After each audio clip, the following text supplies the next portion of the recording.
Jolantos Mažylės, todėl dabar kolega Modestas Grigaliūnas mums perskaitys pranešimą šiek tiek kitokią temą, sudėtingesnė. Ezopo kalbos perskaitimo problematika hermeneutinės filosofijos kontekste, lyginamoji Sauliaus Šaltenio analizė. Taip, laba diena visiems. Taip, aš tiesą pasakius neturiu parengęs skaidrių, nes tyrimas, kurį čia noriu pristatyti, yra kokybinis tyrimas ir kuomet galvojau, kaip paruošti tą pristatymą, tai labai sunku nuspręsti, ką čia būtų galima dėti tas skaidres, nes tai iš esmės yra daug teksto, jokių diagramų, jokių skaičių ir nieko kito, ką galima būtų pademonstruoti. Tai pabandysiu tiesiog pristatyti šito tyrimo esmę. Šiame tyrime aš siekiau analizuoti sovietmečio viešojo diskurso problematiką, kada, kaip žinia, toks yra, kaip ir jau savaime suprantamas arba visiems žinomas dalykas, kad sovietmečio viešajame diskurse buvo aibė temų, kurios paliesti, plėtoti, aptarinėti, reprezentuoti buvo draudžiama ir prie tokių temų galima priskirti ir tą patį religijos klausimą ir nacionalinės istorijos klausimą, kada kalbėti tomis temomis buvo galima tam tikrais apibrėžtais dominuojančio diskurso apibrėžtais būdais ir tik tokiais būdais, nes bet koks kitas kalbėjimas tomis temomis galėjo sukelti didelių nemalonumų ir štai tyrinėtojai, kurie analizuoja šitos dalykus, pastebi, kad pavyzdžiui nacionalinės istorijos klausimas buvo analizuojamas ypač sudėtingai, tai yra klausimas, kurį galima buvo pristatyti taip, kaip tinka dominuojančiam diskursui, dominuojančiam režimui. Ir kaip žinia, istorijos klausimai visada yra propagandai patogiausias manipuliuoti dalykas, todėl ir istorijos klausimų interpretacija visuomenėje, esant vienam ar kitam dominuojančiam diskursui, gali būti vienokia ar kitokia. Ir tai yra aišku paradoksalu, nes žinom, kaip galime įsivaizduoti, istorinė tiesa, istoriniai faktai yra viena istorinė tiesa, tačiau štai tos tiesos interpretavimas visada kelia tam tikrų skausmingų klausimų, ypač sovietmečiu. Na ir šitą problematiką, šitų draudžiamų viešajam diskurse klausimų problematiką aš sieju su kūrybinio sektoriaus kuriamų diskursų, pavyzdžiui, su literatūra, su audiovizualiniais menais ir man čia yra įdomu, kaip literatūroje, kaip audiovizualiniame mene šios temos buvo nagrinėjamos ir kaip vėlgi pažymi Lietuvos tyrinėtojai, gana paprastai pažymi, gana skausmingai, emocingai, kad šitie klausimai vėlgi juos buvo galima paliesti tam tikrų būdų ir ne jokių kitokių būdų. Tai iš esmės dažniausiai reiškia tam tikrą konfrontaciją su kūrėjo sąžine, su kūrėjo apsisprendimu vienaip ar kitaip tas temas reprezentuoti. Kitaip tariant, arba tu tam tikras temas reprezentuoji taip, kaip tai yra priimtina dominuojančiam diskursui, arba nelieti jų visai. Na ir čia šioje situacijoje dar vienas šitos problematikos dėmuo, tai būtų Ezopo kalba, arba kaip po gilios analizės apibendrina kai kurie tyrinėtojai, pavyzdžiui, Nerija Putinaitė, ezopinės dviprasmybės, nes ezopo kalbos esama labai įvairių daug tipų, rūšių ir kai kurie tyrinėtojai mano, kad kalbant apie sovietmečio kultūriniam diskurse dominavusią ezopinę kalbą, tai vertėtų vartoti terminą ezopinė dviprasmybė, kuris tarsi geriausiai atspindi ezopinės kalbos strategijas sovietmečio kultūriniam diskurse. Na štai ir baigiant apibūdinti šito tyrimo problematiką, tai tiesiog noriu kaip ir apibendrinti, kad čia aš šiame tyrime siekiu analizuoti, kaip sovietmečio kultūriniam diskurse, pasitelkiant ezopinės kalbos arba ezopinės dviprasmybės strategijas, buvo paliečiami buvo eksploatuojami šitie draudžiami arba nepatogus klausimai.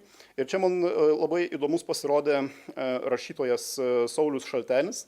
Saulius Šaltenis, kuris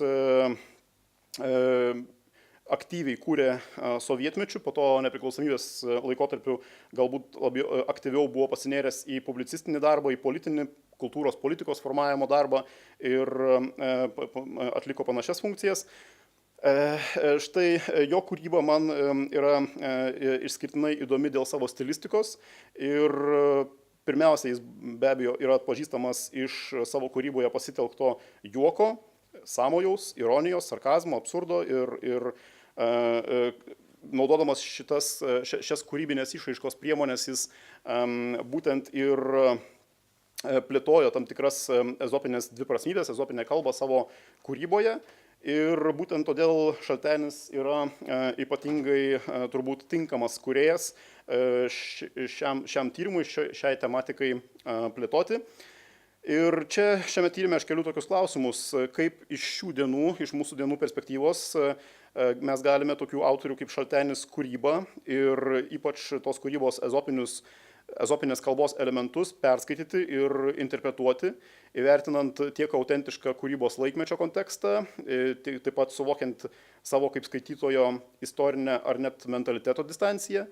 Ar mes galime tokius tekstus skaityti remiantis hermeneutinės filosofijos principais, kaip hermeneutika apskritai gali padėti suprasti ideologiškai aktyvius tekstus. Ideologiškai aktyviais tekstais aš čia vadinu tokius tekstus, kurie yra įtraukti į galios santykių lauką visuomenėje, tai yra, kurie reprezentuoja dominuojančio diskurso arba oponuojančio diskurso vertybės. Ir visas tas darbas jis yra skirtas iš tiesų diskutuoti hermeneutinės filosofijos siūlomus, jeigu taip galima pasakyti, receptus ir atskleisti tų receptų poreikį būti papildomiems. Tačiau šiame pranešime aš mažiau susitelksiu į hermeneutinę filosofiją, nors tarsi pavadinimas tai parodo, kad čia bus kalbama apie hermeneutiką. Tiesiog vien dėl to, kad hermeneutinė filosofija čia yra šio tyrimo metodologija ir aptarti ją išsamei tai užimtų labai daug laiko. Tyrimas, kurį čia atlikau, jis yra lyginamasis. Tyrime yra analizuojama Šaltenio kūryba. Ten mačiau, kad konferencijos programai kažkaip gal netiksliai buvau suformulavęs pavadinimą, lyginamoji Šaltenio analizė, tai iš tiesų lyginamoji Šaltenio kūrybos, aišku, analizė. Ir čia aš noriu panagrinėti, išanalizuoti du tokius jo kūrinius, tai yra 9 novelių apysaka Duokiškis, kuri buvo parengta, sukurta 1977 metais ir po to, lygiai po 20 metų, 97-aisiais, nepriklausomai Lietuvoje buvo pastatytas jau šios apysakos motyvais paremtas kino filmas Mėnulio Lietuva, arba kitaip tariant šitos apysakos ekranizacija. Ir tai, kaip Šaltenis, ir kas yra dar svarbu, kad šio kino filmo Mėnulio Lietuvos scenarijaus autorius yra tas pats Saulius Šaltenis. Ir dėl to šitie kūriniai man pasidaro ypatingai įdomus, siekiant pažiūrėti, kaip tas pats rašytojas tą pačią problematiką nagrinėjo štai 77 metais, esant vienokiai istoriniai, politiniai, kultūriniai situacijai ir po 20 metų, 97-aisiais, rengdamas tos pačios apysakos scenarijų jos ekranizacijai. Gerai, kaip ir minėjau, aš praleidžiu tą metodologinę dalį apie hermeneutinę filosofiją, kurioje aš tiesiog trumpai pasakysiu, kad aptariu klasikinės hermeneutikos tam tikrus trūkumus, kur, tarkim, kaip vienas žinomiausių klasikinės hermeneutikos atstovų Gadameris aptarė hermeneutinio santykio su tam tikrų tekstų principus ir kurie pasak kito garsaus filosofo Habermaso turėtų būti papildomi dėmesiu ideologijos kritikai. Tai šito tyrimo metodologinė prieiga kaip tik tokia yra hermeneutinė teksto analizė ypatingą dėmesį skiriant ideologijos kritikai ir dominuojančios valdžios sukuriamų sąlygų analizai. Na ir čia yra svarbu štai kas. Pirmiausia, svarbu yra tai, kad Saulius Šaltenis, kaip ir minėjau pranešimo pradžioj, jis turi tokį ypatingą rašymo stilių, tai yra trumpos pastraipos, greitai besikeičiantis vaizdai, sukuriamos ir eliminuojamos įvairios detalės, labai gyvas žodis, ironija, absurdas, netikėti charakterių sujungimai, specifinis žodynas, jam ypač yra būdingas sovietmečio propagandos ir kasdienybės žodyno eksploatavimas. Ir šiuos stilistinius rašymo įpročius, kaip itin patogius dviprasmiškai minčiai išreikšti, Šaltenis aktyviai panaudojo, diskutuodamas mano minėtą jo istorinę temą, kur juokų ir įvairiom dviprasmybėmis jis galėjo į kūriamą tekstą inkorporuoti įvairias specialias potekstės, kurios yra svetimos galios diskursui. Ir būtent todėl šiandien šis rašytojas gali būti aptariamas kaip Ezopo kalbos kūrėjas lietuvių literatūroje. Taip, analizai pasirinkta apysaka Duokiškis, kuri yra parašyta, kaip minėjau, 77 metais, išsiskiria metaforiniu ir simboliniu kalbėjimu, sovietmečių ypač rizikingą partizaninių pokario kovų tema.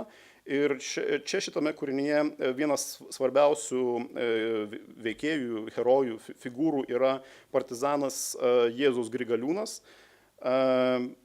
Tai yra gimnazistas pasitraukęs į partizanų gretas, tam tikra mistinė figūra ir ypač įdomus jo vardo vartojimas, Jėzus Grigaliūnas.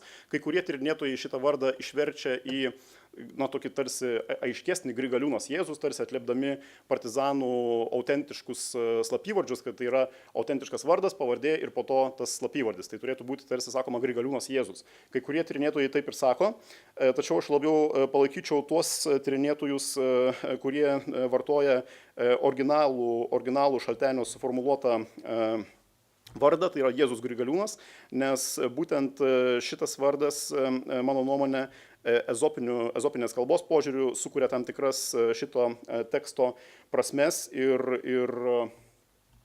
potekstės.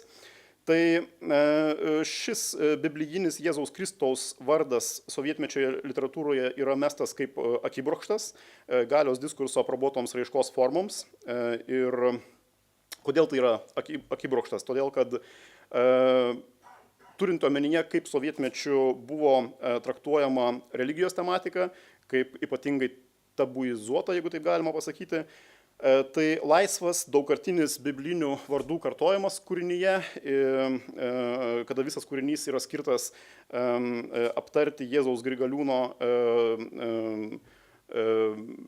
veiklą, jeigu taip galiu pasakyti, tai tas laisvas biblinio vardo kartojimas yra tarsi suprantamas kaip akibrokštas tame kontekste, kai biblijiniai terminai apskritai galėjo būti vartojami tik tai neigiamam kontekste.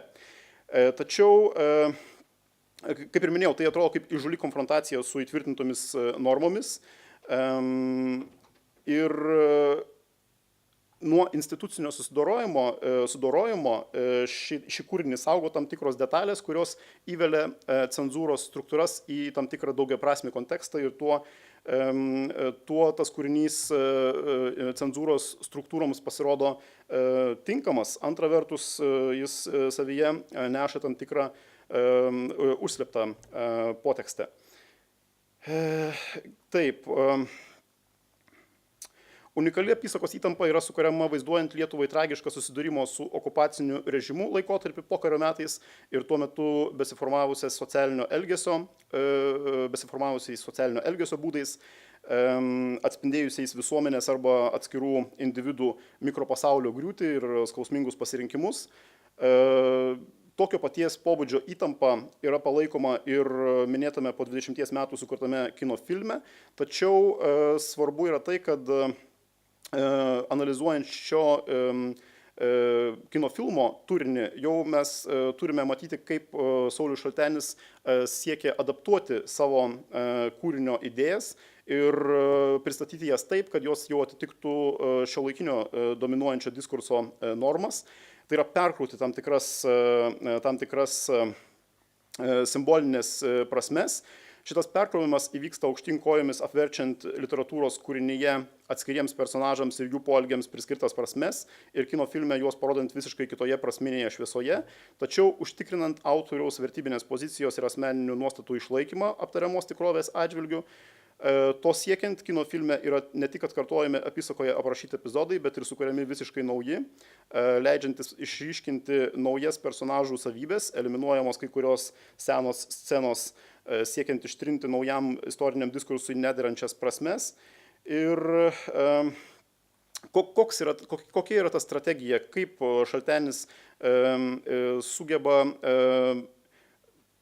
eksploatuoti, pasitelkti sakralius simbolius ir juos naudoti savo kuriamam tekste, tai tyrėjai beveik vieningai pastebi, kad apysakoje Duokiškis jisai pasitelkia šitų sakralių simbolių nusakralinimo, nužeminimo strategiją, supriešinimo realiems biblijiniams simboliams strategiją, kuri yra gana akivaizdi. Ir tačiau ezopinės dviprasmybės atveju tas nusakralinimas gali būti laikomas apgaulingu. Tai nėra sakraliųjų pasakojimų neigimo pripažinimas, priešingai, tai toks vaizdavimas viena vertus atspindi ir pačią sovietmečio realybę ir antra vertus leidžia autoriui nusakralinimo fone kalbėti apie tam tikrus dalykus, kurių niekada nebūtų galima pasakyti tiesiogiai. O tai kaip tik ir yra Ezopo kalbos raiška. Taip, ir dabar aš kaip tik ir norėčiau parodyti keletą pavyzdžių, kiek galiu suspėti, kaip įvyksta šitas nusakralinimas ir antra vertus šalia šio nusakralinimo matomas Šaltenio pasirinkimas pasakyti tam tikrą istorinę tiesą. Tokių situacijų, kurias čia būtų galima aptarti, yra labai daug, tačiau aš gal pasirinkau bene pačią ryškiausią problemą esamą šitame kūrinyje. Tai yra partizano Jėzaus Grigaliūno santykis su viena iš kūrinio pagrindinių veikėjų Angele. Ir šitas santykis yra ypatingai problematiškas, galima pasakyti, kad tai yra labiausiai mistiškas, mitologinis santykis. Ir apysakoje ir filme šitas santykis yra parodomas kardinaliai skirtingai. Apysakoje tarp Angelės ir Jėzaus formuojama tragiška priešprieša, filme atvirkščiai, nelaiminga meilė. Filme Jėzaus Grigaliūnas lanko Angelę naktį ir skaito jai savo parašytus eilėraščius, apysakoje priešingai, išprievartauja kartu su grupe užgriuvusių vyrų. Na tai toks yra visiškai, žinot, kardinalus priešingumas. Ir čia pacituosiu keletą tokių citatų iš kūrinio. Užgriuvo vieną naktį tas jau spėjęs Duokiškį pagarsėti Jėzus ir dar 14 vyrų, tempdami su savim jauną gimnazistėlį mėlynom pūvančiom kojom. Teta neišlaikė, suklikė ir apkabino Jėzaus kojas, darykit su manim, ką norit, tik nelieskit jonelio. Jėzus peiliuku perrėžė jai suknelę nuo viršaus iki apačios, teta susiėmė savo aukštą krūtinę rankom ir paprašė leist pasimelst. Jėzus leido, paskui metė peiliuką sienon ir tas giliai įsmigo. Jėzus trypia ir skaldo į šipulius grindis, jos smilkiniuose išsiraizgo smulkios tvinksinčios gyslelės, jo veidas baisus kaip artėjanti kariauna ir jo prakaitas stingdantis kaip kapų duobės vanduo. Kardinalus šio santykio skirtumas apysakoje ir filme žymi ir kardinalų Šaltenio atliktą prasmių perkelimą ir apvertimą jau nepriklausomybės laikotarpiu rengtame filmo scenariuje, siekiant išsakyti tą pačią istorinę tiesą. Apysakoje ypač skausminga ir iškalbinga yra tetos Angelės išprievartavimo scena, o filme ji yra pateikiama priešingai, prievartauja partizanais persirengę stribai ir tuo tiesiogiai yra pasakoma apie pokario laikotarpio nusikaltimus lietuvių tautai. Jėzus Grigaliūnas yra gretinamas su mitologinė velnio figūra, trypia ir skaldo į šipulius grindis ir išoriškai, nes veidas yra baisus kaip kariauna, prakaitas kaip kapų duobės vanduo ir savo elgesiu, nes prievartauja Angelę. Tokios scenos Jėzaus Grigaliūno figūrą, aišku, pateikia kaip visiškai degradavusią ir nusakralintą, todėl galima laikyti, kad sovietmečio cenzūra kūrinį su tokio pobūdžio scena galėjo praleisti kaip nekelinti abejonių. Tačiau yra atkreiptinas dėmesys į tolimesnės detalės, kada prievartavimo scenos metu Šaltenis tam tikro šūkio formą išsako ir tam skaudžiausia realybės lygmens drama, tai yra pokario partizanų tragedija, už kurią yra atsakingas režimas. Ir čia pasakysiu vieną dar citatą, kuri šalia šitos prievartavimo scenos gali būti parodoma kaip išsakanti tą istorinę tiesą. Tai yra, Jėzus yra galingas, Jėzus yra visagalis, už mus Jėzau, už mūsų dideliam turgui parduotas sielas, už bunkerių tvanką, už mūsų košmarus. Melskis visom įtemptom ir braškančiom sausgyslėm, nes gal jau rytoj Pernaravičiaus sunkieji kulkosvaidžiai ištaškys smegenis, Pernaravičiaus granatos sudraskys mūsų gabalus. Kas mums belieka, jei ponas mokytojas parsidavė ir savo kailį išvertė į raudoną pusę. Jie geria, užsnūsta begerdami ir vėl geria, o Jėzus tebeskaldo kanopam seklyčią, kol išbrėkšta rytas. Tada palieka nusiauptas tetos iščias, užsiverčia ant šlapios nugaros gimnazistą ir išsiveda vyrus į mišką. Toks išsiliejimas, kuriame atvirai nusakoma partizanų tragedija, situacijos beviltiškumas ir neviltis,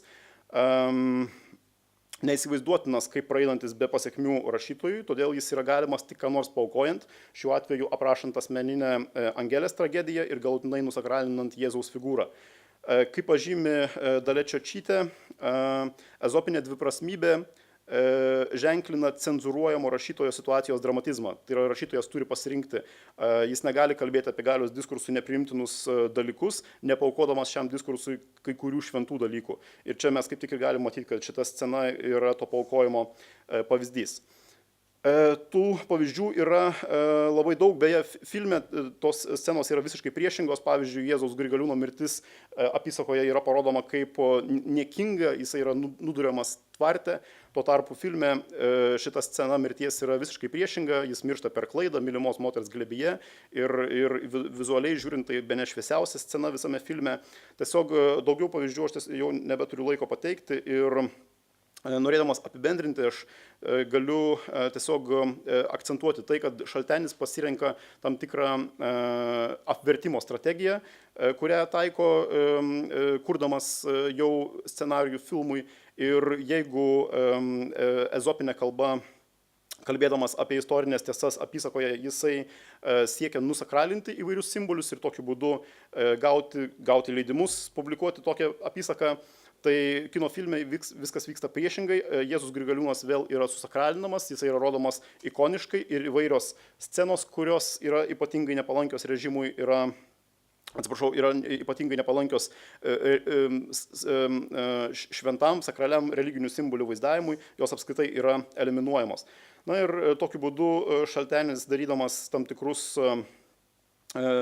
tikrą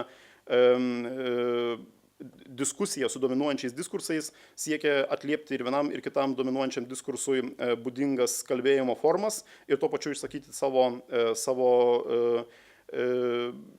idėjas, savo nuostatas istorinės tiesos atžvilgių. Tai yra nagrinėdamas pokario partizaninio pasipriešinimo procesus laikmetį. Turiu baigti, nes jau laikas visiškai yra pasibaigęs. Taip, ačiū labai ir atsiprašau už trukimą. Laukiu klausimų, Modestas jūsų. Taip, Kristina. Labai aktyvi, Kristina. Aš noriu taip teoriškai paklausti jūsų tiesiog nuomonės, kaip jūs manote, kaip šiandien, tarkim, šiais laikais, šiais metais, praeitais metais, kaip Saulius Šaltenis tą pačią visą istoriją, kuomet jau, tarkime, įsivaizduokime, kad nėra jokios cenzūros, nieko, kaip jis apie tai rašytų. Ar jis rašytų taip kaip filme, ar taip kaip knygoje, ar gal dar kažkokiu trečiu variantu? Labai geras klausimas, nes filmas sukurtas 97 metais, tai yra jau vėlgi praėjo daug laiko, po to tikrai įdomu, nes filme religiniai simboliai yra parodyti išskirtinai sakraliai, absoliučiai jokių neigiamų kontekstų, kurie leistų suabejoti Jėzaus Grigaliūno figūra, ir absoliučiai visi neigiami kontekstai yra perkeliami priešingai į stribų paveikslus. Ir aš manau, kad jisai taip rašė, tai yra tą scenarijų parengė tam filmui jau vadovaudamasis tuo metu dominuojančių diskursų, o tai yra pakilėtom nuotaikom dėl atgimimo, kada parodyti kaip nors Lietuvos žmonėms, žiūrovams parodyti kaip nors neigiamai religinius simbolius galėjo reikšti visišką nesusipratimą. Tai galbūt praėjus štai visam šitam laikui ir rašant naują scenarijų šiandieniniam filmui, aš nežinau, galbūt jisai galėtų tuos religinius simbolius interpretuoti šiek tiek laisviau, nes panašu, kad filme ypatingai jaučiasi atgimimo ir to meto pakilėtumo nuotaikos. Bet labai geras klausimas, ačiū. Ar turim dar klausimą? Aš turiu, Modestai, kodėl toks tyrimas, žinant tavo disertaciją ir kitą interesų lauką, tiesiog labai knieti paklausti. Tiesą pasakius, pastarieji tyrimai yra panašiai į tai, yra pasukti, pakreipti, man jie visą laiką buvo, tokia tematika visą laiką buvo įdomi. Tai...